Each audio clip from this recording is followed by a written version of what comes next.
Parce qu'il existe beaucoup de préjugés sur la qualité des repas en EHPAD, nous sommes allés voir de l'intérieur la préparation de vos repas. Bienvenue dans les cuisines de l'EHPAD Saint-Charles de Gondrecourt-le-Château.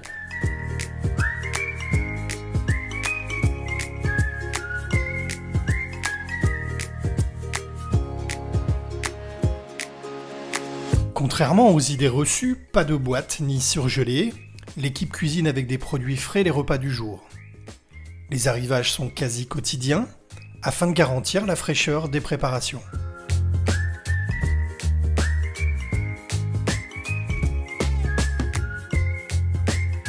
Ici, pas de salade en sachet sous vide, elles sont lavées et désinfectées sur place.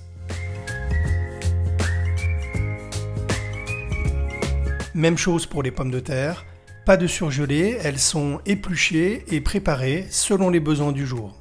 On cuisine pour 85 résidents, plus le portage à domicile le midi. Et c'est sûr que les quantités sont plus importantes que si on cuisine à la maison, mais dans le principe, ça reste la même chose.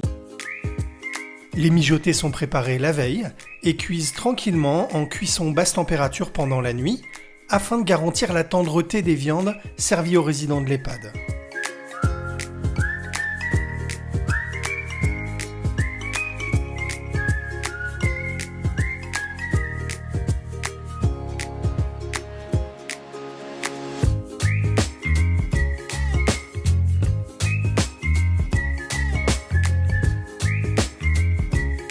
Les plats sont toujours préparés avec des matières premières de qualité, beurre, crème. C'est très important que les plats aient du goût. Salé, en fait, il faut que ça plaise au plus grand nombre. Après, certaines personnes aiment que ce soit plus salé, donc là, il y a possibilité après de leur donner du sel pour en rajouter, mais déjà, c'est pas trop bon à la santé de manger trop salé. Il faut pas oublier aussi qu'en vieillissant, on perd la sensibilité due au salé. On la perd moins sur le sucré.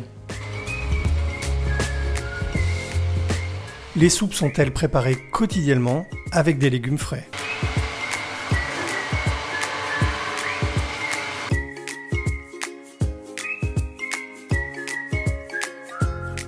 En fin de matinée, une partie des repas est conditionnée pour le portage à domicile.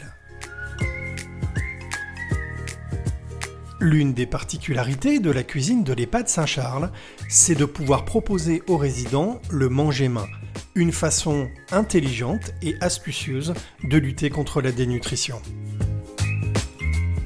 Alors le manger-main, en fait, c'est juste la retransformation du repas existant. Mixer soit la viande ou les légumes.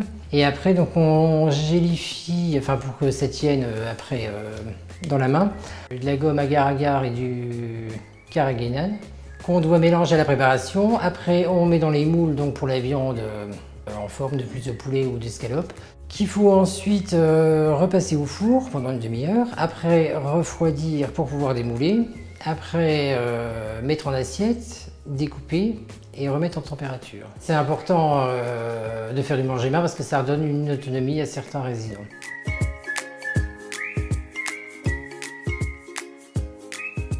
Comme vous venez de le voir, ici tout est mis en œuvre pour satisfaire les palais des résidents de l'EHPAD.